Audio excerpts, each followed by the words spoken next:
anniversary po namin ngayon. August din last year yung nakabagat. This Pastora, anniversary ng Habagat. Naalala niyo nung sa St. Francis, binaha ako. Talagang anniversary yung lunes ang baha. Pero this time, ang binaha naman po yung bahay ng namin sa San Pedro, yung sa Tigulo. Papuri sa Diyos, kung makikita niyo po yung bahay, kasi inabot po yung second floor. 4 na hagdan po kasi yung sa Tigulo, medyo mababa. Nung Habagat po, hindi inabot, pero ngayon inabot po hanggang second floor. Kaya kung makikita niyo talaga, yung kapatid ko si Don, yung aming nagme-maintain ng bahay ngayon na nakatar na. Pag pinapadala ko sa kanya yung picture ng itsura ng kwarto, at may mga lahat ng gamit o basta, hindi siya nagko-comment. Basta sa ginawa niya nag-shopping. Nag-shopping si Don eh. Papuri po kasi kahit po kung ano yung nakita namin, kung ano yung nasira dun sa bahay, isa lang po yung invest ni Lord sa akin. Sabi nga po, huwag tayo mag-iipon ng mga kayamanan dito sa lupa na nasisira ng mga kalalan nun, mga tanga. Pagkusin, mag-ipon tayo kung ng mga susit para sa halaga namin. Kaya kahit gano'n po yung nangyari sa bahay sa Tigulo, gano'n na lang po yung suporta ng mga kapatid ko na di bali material lang naman yan, pwede pa natin ulit punin. Pangalawa po, last year nung hospital din yung anak ko si Kyle Augusto, yung ka-birthday ko po. Ngayon, gano'n na naman po, nagkaroon na naman ng rashes, ng lagnat. Grabe po yung matami ng kaaway kasi magmula po ng Wednesday, hindi po ako nakatin na discipleship.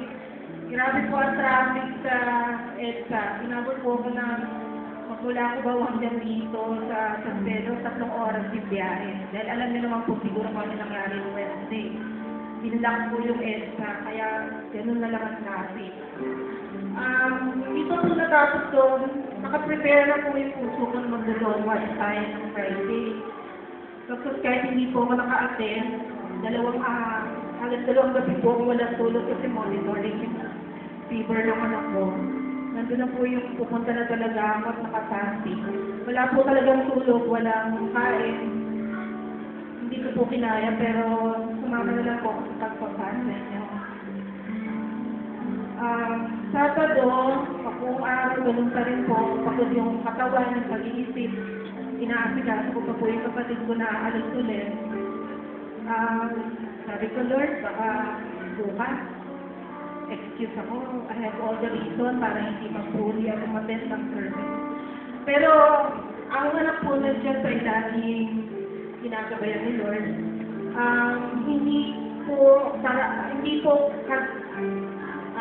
rason ang pagiging pagod ng ating katawan at pag-iisip para maglangan tayo na kaaway upang magpuli sa Panginoon. Kasi yun po yung natutunan ko all these years. Habang wala po ako financially, dun po ako pinibigyan ng Lord ng burden na magbigan sa ako. Pag dun po ako pagod, dun po ini-stress ni Lord na katawan ko sa pag-iisip ko. Bibigay po yung katawan kasi sa trabaho, dami kong project ngayon. Ang dami rin stress. Pero sabi ko, Lord, yung katawan kong lupa, medyo pagod talaga yung pag-iisip. Sabi ko nga, yung iPad ko aabot na ng cellphone. Pero hindi po magiging dahilan yan para hindi ako magpuri sa iyo, Panginoon. Kaya, thank you, Lord, for all the strength in all circumstances for you. Thank you, Jesus. Okay, praise God. Hallelujah. So, dahil wala po tayong mga bagong gumalaw po kanina umagang ito.